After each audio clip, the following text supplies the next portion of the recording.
Dearest Podcast with Simone and Olivia Knego, making the world a better place, one conversation at a time.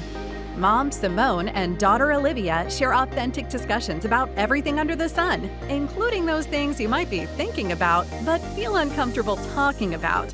Thanks for tuning in. Now here are your hosts, Simone and Olivia.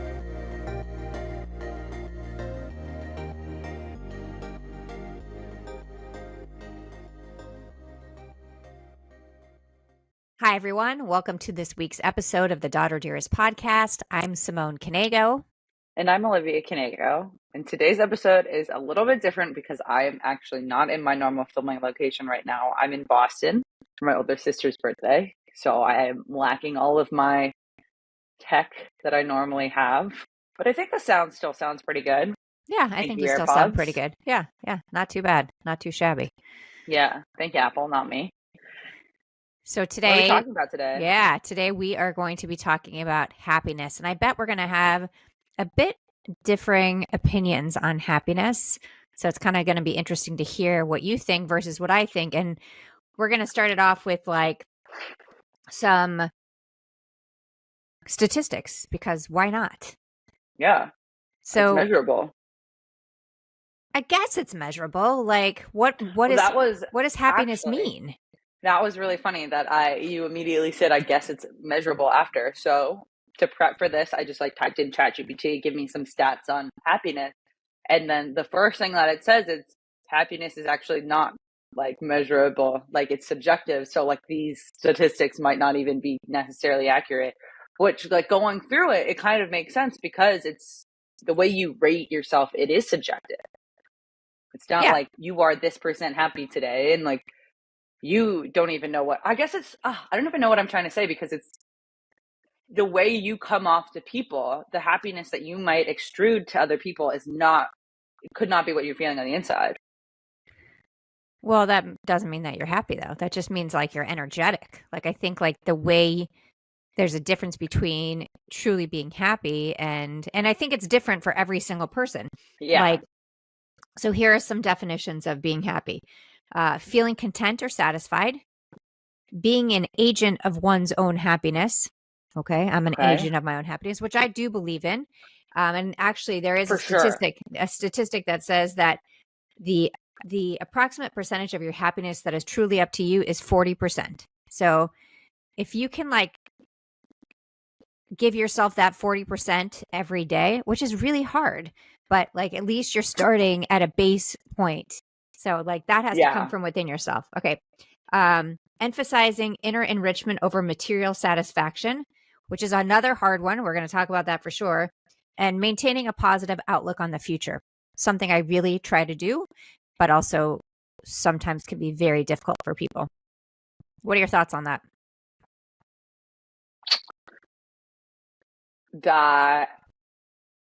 Wow. I don't even know where to begin. I think that 100% we are the agents of our own happiness. I think that the concept of relying on other people to elicit any kind of emotion is incredibly harmful because not to say that you can't rely on people. You can, don't get me wrong, but I feel like you're never going to be able to find that lasting and true happiness if it's not within yourself. The moments of happy that you will find will be fleeting because it's not just in your core. It's just what we talk about with confidence when we talk about what I think are the 4 parts of confidence, which are self-respect, self-acceptance, self-worth, and self-love. Those, again, they're all selves. You have to have those within you to truly, I feel, to truly be confident and really feel confident about yourself. So I think the same thing goes with the happiness piece, is that you have to find that within you. And sometimes it can be really hard, right? There are crappy things that happen in our lives that make us very unhappy, but it's how we respond to those things that I think truly make us be able to move to the next section and truly be happy. Yeah. I think one of the stats that I just saw was that the average life satisfaction out of 10 is 5.5. So right in the middle. But thinking about that, the idea of satisfaction being happiness, I don't think is a thing. I don't think they correlate, because I think you can find happiness without being satisfied in life. You think? Yeah. Give me an example. And That's a I'm hard thinking one. on a global level. Okay. So I think that satisfaction can come from achieving your goals, or like being able to provide for your family, or maybe even getting that designer item with clothing that you always wanted. And sure, that will bring you happiness. But I think happiness doesn't necessarily come when you're satisfied, because, well, you always see money doesn't buy you happiness. And I think that's a prime example. Just because these people have all the money in the world does not mean they're happy. But then if you look at it the other way around, like maybe individuals that do not have a lot of money are not satisfied with their lives, but that doesn't mean they're completely unhappy. They probably find happiness in the everyday joy of things. And obviously I'm not in that situation, so I can't speak for anybody. But I think like by equating that, it's like, I don't know, you're kind of like eliminating some people of the opportunity to even be happy. So I think when we talk about the financial piece, there's actually some interesting studies on that. And in the past, it said, I actually remember years ago, I remember talking to my sister that the optimal salary for a person to be happy was around $60,000. This was years ago. And the reason that was, and the reason there are still statistics like that today, a higher number, but still statistics, because when you have that amount of money, you stay in the same house, right? You do the daily things. You don't go out to eat all the time. So as soon as you go up to the next section of income, then you keep reaching for more, and you become less happy because you want the next best, biggest thing, and it's so much harder to achieve, and then you're unhappy. Yeah. But these days, so there's two different studies I found. One said that it's about 95,000 to 105,000. Those people are the happiest. But someone else said that was Purdue University. They said, and is this specific to the United States? No, obviously. Purdue University found the ideal average income for people worldwide is 95,000 to 105,000. Oh, American no, dollars? wait. Okay. This doesn't make sense. Okay, for people worldwide is 95,000 and 105,000 in the US. Sorry. So worldwide is 95,000, Okay. 105,000 in the US, which that seems very high to me. No, and it's the 105 on a US level alone is incredibly high. But if you're 95,000 worldwide, when the average income in some of these countries that are not as developed as the US are maybe like 1,000 a year, is ridiculous. Yeah, that's what, but then again, there are so many, when you think of the countries that have so billionaires, I'm talking about like people who are mega wealthy, maybe that kind of offsets it. I'm not sure. I think that's such an interesting thing when it comes to all of these studies. It was like regionality is such a big aspect in it because of like government policies and also just like way of life. Yeah. So that's this new study. And I guess this same person did a study back in like 2010. I didn't look up their name. I was like, it just was interesting to me. They said that 500,000 is the amount that you'll be happy at. Well, how many people are making $500,000? So like, are you telling me most of the world is unhappy then? I think that, that is silly. I think money, it relates to comfort, and comfort in turn can bring happiness, but I don't think that you need to have money to be happy. I think you need to have like a base amount of money, because otherwise life is really complicated, right? I mean, when you're dealing with poverty and you don't know where you're going to sleep and you don't know when you're going to get your next meal, I think that's got to be, again, I'm not in that situation, but that it would be very hard to find happiness when you don't have your basic needs covered. Yeah. But do you think so I'll read you the countries that are global happiness ranks. So the top 10 are Finland, Denmark, Switzerland, Iceland, Netherlands, Norway, Sweden, Luxembourg, New Zealand, and Austria. So all countries that have more of I don't want to say socialist because that's not really the right word, but a government that provides a lot more baseline resources to everybody than necessarily the United States, which is that's what they say is high levels of social support contribute to their happiness. So then it makes you think, like, is that the reason? Is the reason that these countries are inherently happier is because they have more resources and support? They can't just fall through the cracks? That's a great point. And I think also when I look at those countries, they have different ways of doing things. So like when we visited Switzerland and Sweden, and so much of their lives are based outdoors, even winter months, right? So oh yeah, they have that part to it, which I think is actually quite important. I'm really glad. I would like to talk about like the idea of being outdoors as part of happiness, but please continue. Yeah. But then the other thing is, I'm curious if we looked at those countries, and I haven't studied this, so I have no idea. Yeah. Is the median income, is it a pretty large view, right? Like, so when you're looking at, is there a very small poverty group of people below the poverty line? Yeah. Is there not a huge amount of people that make millions and millions of dollars a year? So everybody is pretty standardized in terms of their range of income. I don't know if that's true or not. It's just a thought process on it. Yeah. But I think that I hate that the fact of society, it seems that through what we've discovered so far, is that not to necessarily be happy, but seems like to maintain happiness, you have to have wealth. And I just really don't like that, because this society's not fair, and like you can't just have money. Even if you work your ass off, you can't just have money, and you shouldn't deserve to be unhappy just because you don't have money.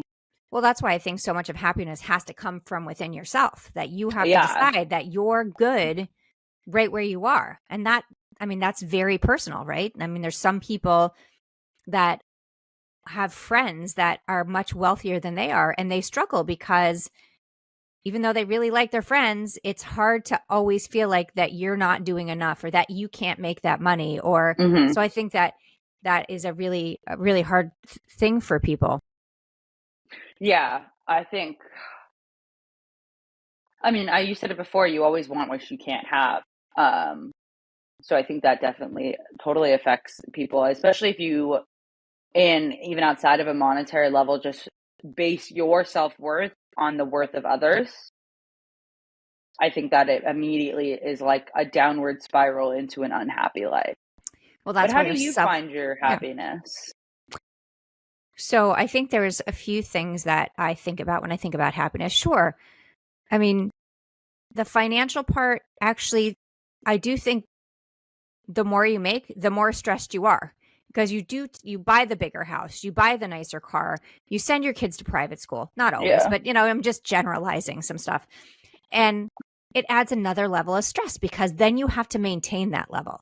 So I don't think that, I think like a certain amount of money is helpful. I also think, I think there's a level, by the way. I feel like it's like one of those, what do you call those? I don't know, I haven't taken math.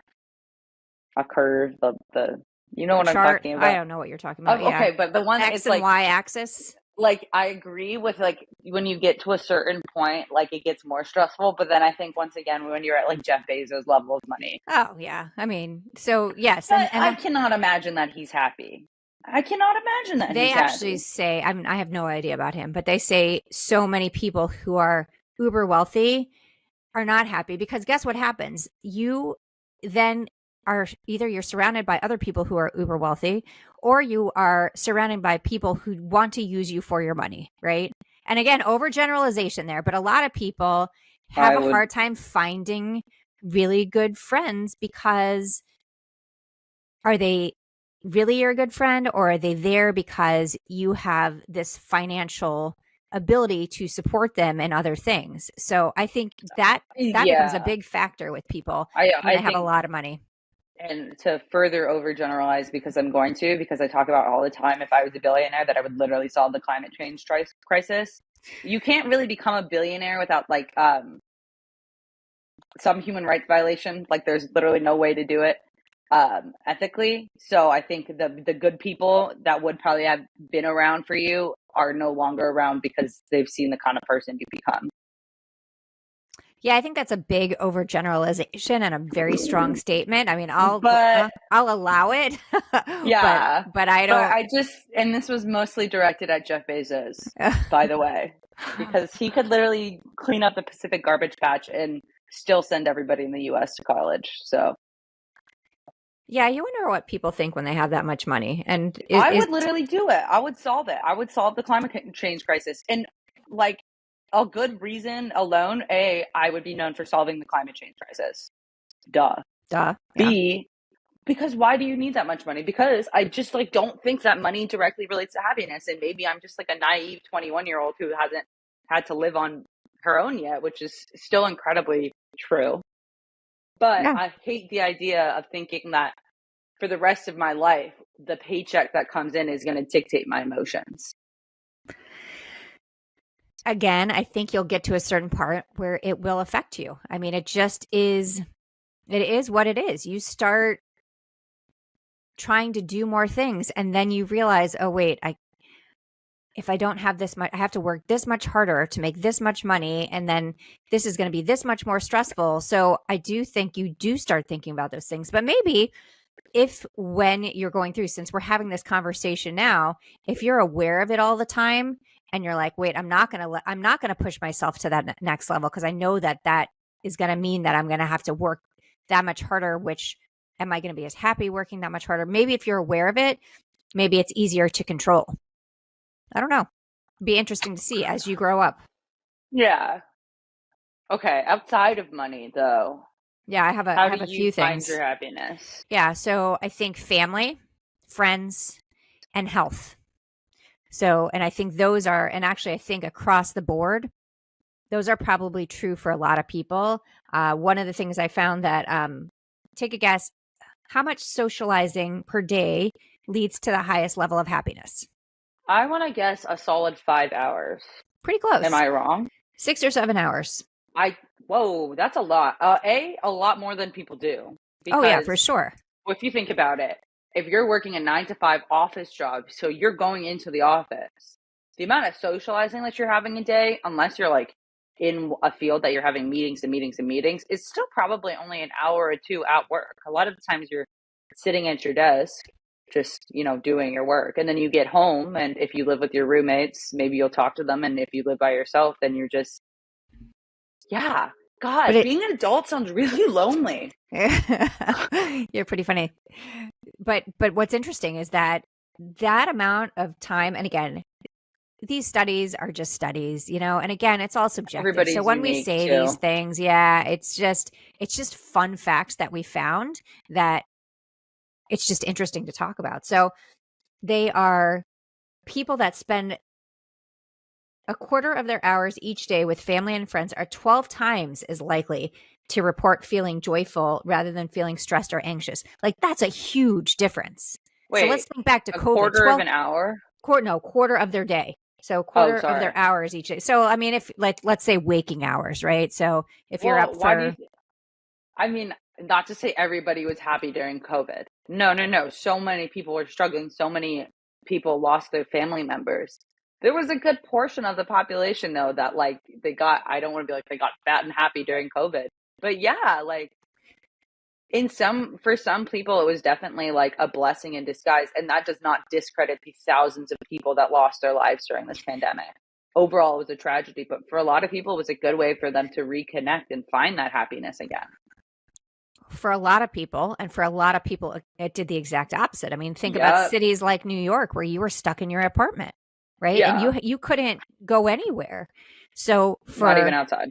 For where we were, obviously living in Florida, we weren't shut down for but we had family restrictions. Yeah, but I'm saying that, but we all came together. So we had our whole family home. So when you have 8 people, you have a large variety of people you can talk to and stuff that you can do on a daily basis. So like for us, it was a lot of socialization, maybe more than what we're used to, because we couldn't go anywhere else. We had to talk to each other all day long, play games all day long, Yeah. So I think that, okay, going back to what you asked me about, like, what are the things that, family and friends, those are huge. And actually, there was another statistic that said that you're 25% happier if one of your good friends lives within a mile of you. And I was like, okay, that's kind of interesting, but it makes sense because you could just like jump back and forth to their house. I mean, yeah, as someone that lives within one of my closest friends literally lives in my apartment. One of my other closest friends lives down the hall from me. And my other closest friend, if she's not at my apartment, she's 2 blocks away. So yeah, I can totally say that the times that I've had this semester, like as a college senior, I've had the greatest opportunity to spend so much time with my friends this semester. And I will say it's probably been my happiest semester. Yeah, I mean, it does. I mean, you don't feel alone. Yeah, I don't. I wake up, I can send a text and someone's like within there and within an hour and a half. And then we'll just spend the day together. And I will say, like, it is, I mean, I said before, being an adult sounds lonely. Being a college student can be lonely. Being a college student in a city specifically can be incredibly lonely if you don't have that friend group.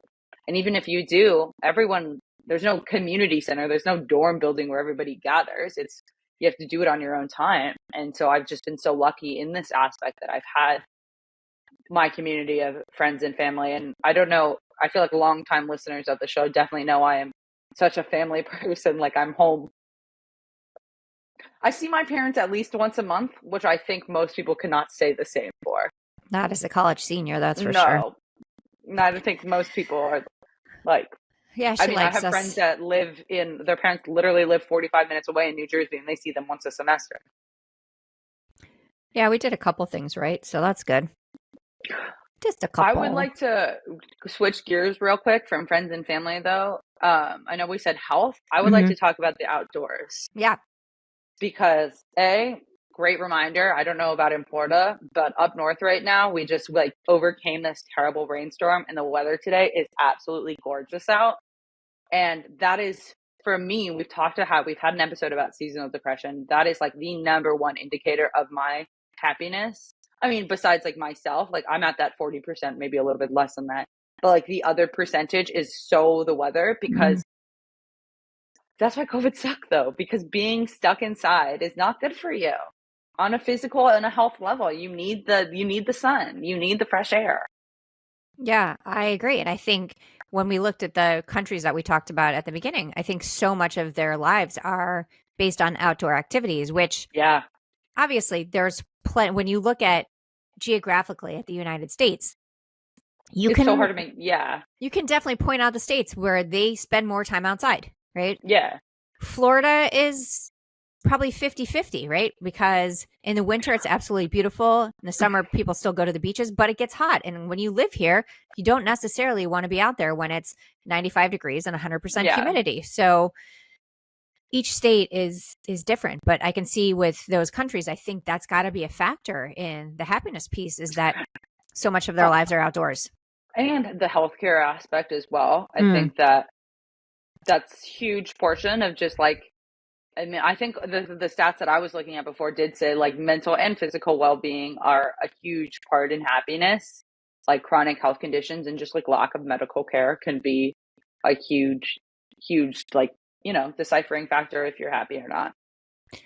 For sure. And when we look at, again, back to the countries we were talking about at the beginning, that a lot of them have government run healthcare. Yeah. And so everybody at least gets a minimum piece.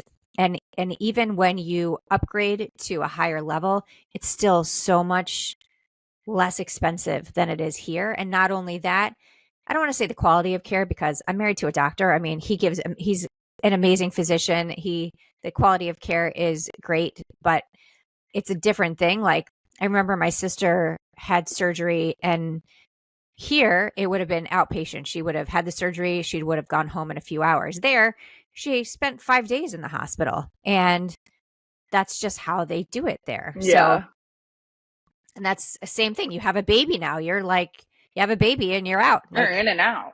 I think she had a week with her kids in the hospital. Well, you want to be in and out, because Lord knows the hospital bills for having a baby are literally like the same amount as getting a heart transplant. Well, if you probably have to less, stay, hopefully. yeah, no, it's definitely less. But if you have to stay because your child has to go to the ICU, then yeah, your bills are huge. But there, it's just not saying that the babies are going to the ICU, but there you have a certain number of days where you're supposed to be staying in the hospital.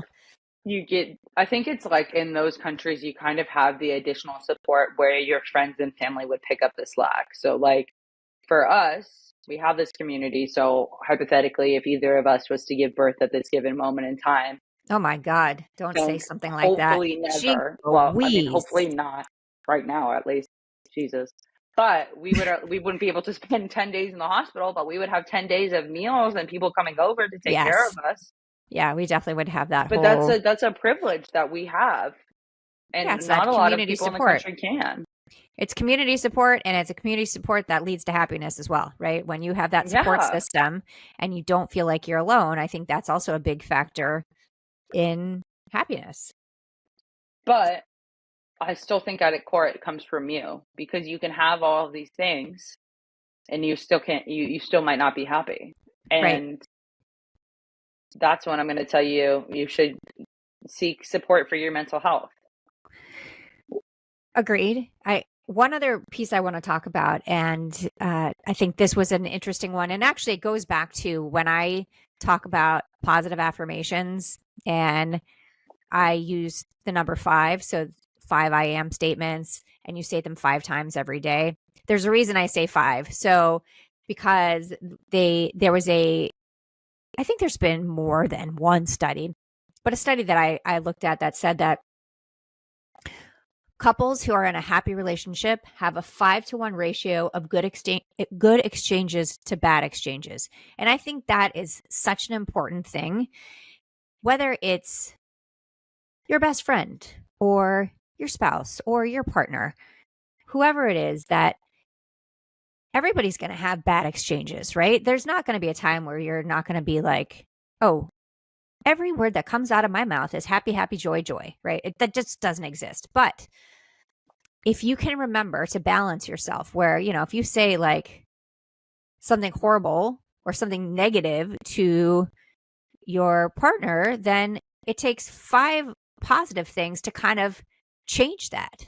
You need 5 positive things to kind of, I don't know, Yeah. what to say, regroup from that one negative. That's like always see those, the influence online that like, regardless of the thousands of positive comments, they'll only think about the hate comment.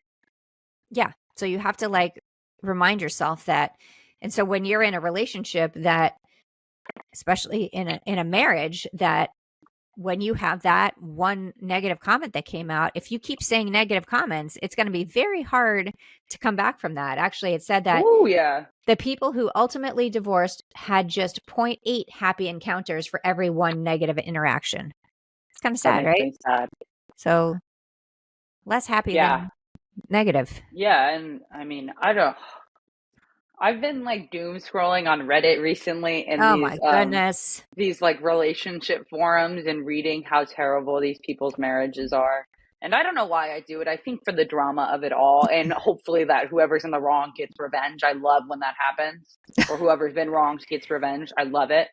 But it does really make you think about, it's horrifying to see how many people out there are in unhappy friendships and unhappy relationships, or just like unhappy with themselves. And like, there's people on the internet, but just so many times I want to be like, you just need someone that, like a friend. You just need a hug. You just, because I mean, not for everybody. I know that physical touch is not for everybody, but for me at least, I just need a hug. And I don't like physical touch it's a long story, but I like physical touch from my mom and my boyfriend, and that's it. It's kind of funny. Yeah. Yes. She always needs a hug. I need a hug. I need a hug. Yeah, I'll give you a hug. At school, I probably hug them 4 times. That's interesting. Yeah, that's interesting.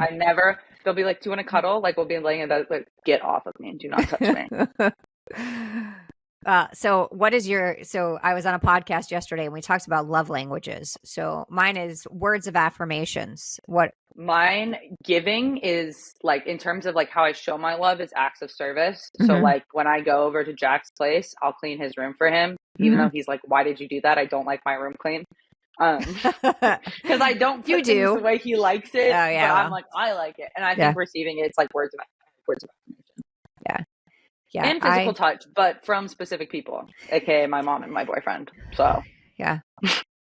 I hear you. And that leads to happiness too, right? When you figure out what you need. And that was one of the things we talked about is like what you need versus what you give, right? And they can be different things because I give what I can give, but like I don't give, like I don't get what I give, you know, in the same way, like I don't expect someone to come in and clean my room for me. And that's how they would show me love. Yeah. And I mean, your dad and I, we have two completely different love languages. He's all about physical touch, like in the middle of the night, he wants to hold my hand and, you know, and so I think for a long time I was like, why can't you just do things the way I like to do them? And he's like, why can't you do things the way I like to do them? And then you had to have this realization of that. Oh, wait. The Yeah. best part about life though is that we don't do things the same. Oh, absolutely. I think that that's like been one of the joys of growing up and like being able to explore and be semi-independent is like that every person I meet interests me and fascinates me in some way because they have something different about them that I've never seen before. Yeah, I love that. I really do. I think that is such an important point. And so when it comes to relationships, it's like making yourself aware of that person is not going to respond the same way that I respond. Yeah. And I have to figure out how I can adjust myself to meet their needs and how they adjust themselves to meet my needs. Not changing who you are, but just understanding. Yeah, understanding that this person has certain needs and how do I, if I really love them, figure out how I can work with them to make sure that they feel the same kind of level of happiness.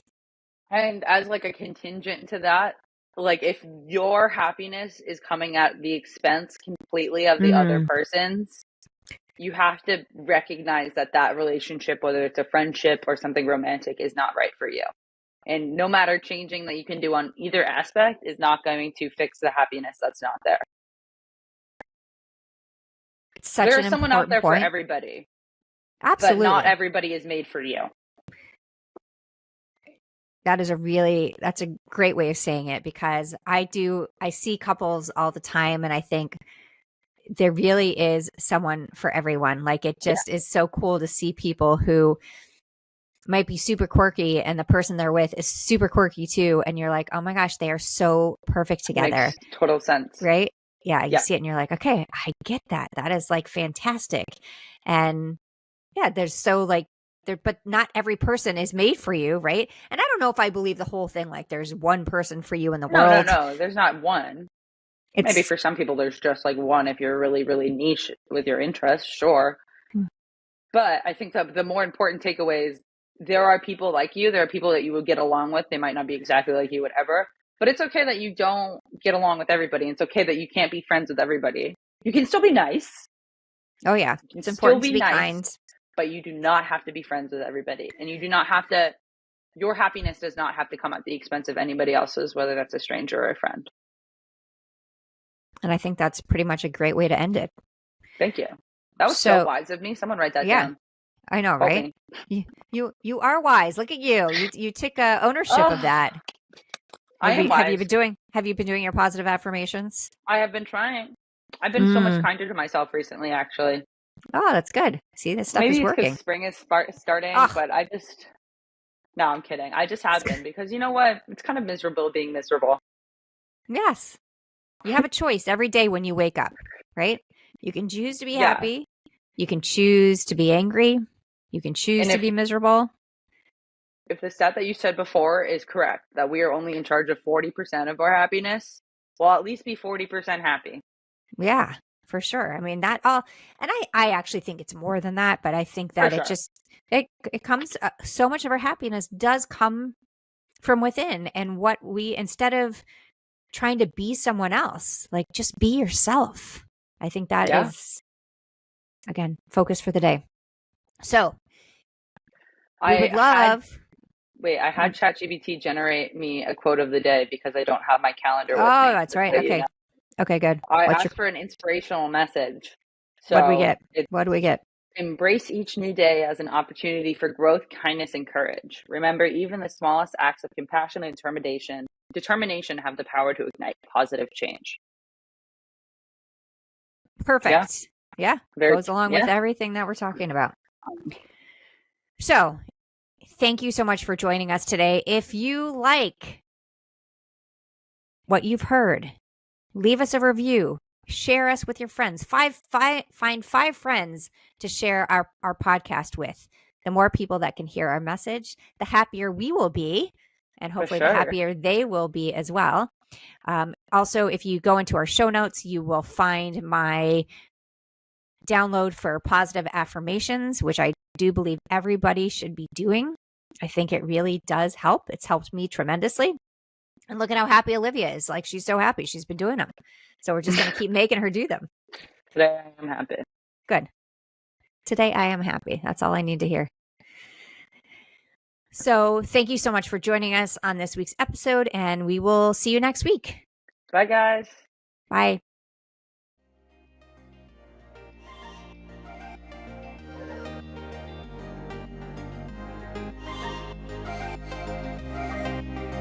Thank you for listening to the Daughter Dearest Podcast with Simone and Olivia Knego. We hope this episode has made your day just a little bit brighter and given you the inspiration you need to confidently go about your week. Always remember to be authentically you. Don't forget to like and subscribe so you never miss an episode. And feel free to connect with them on Instagram at Daughter Dearest Podcast, at Simone Knego, and at Olivia Knego. Till next time.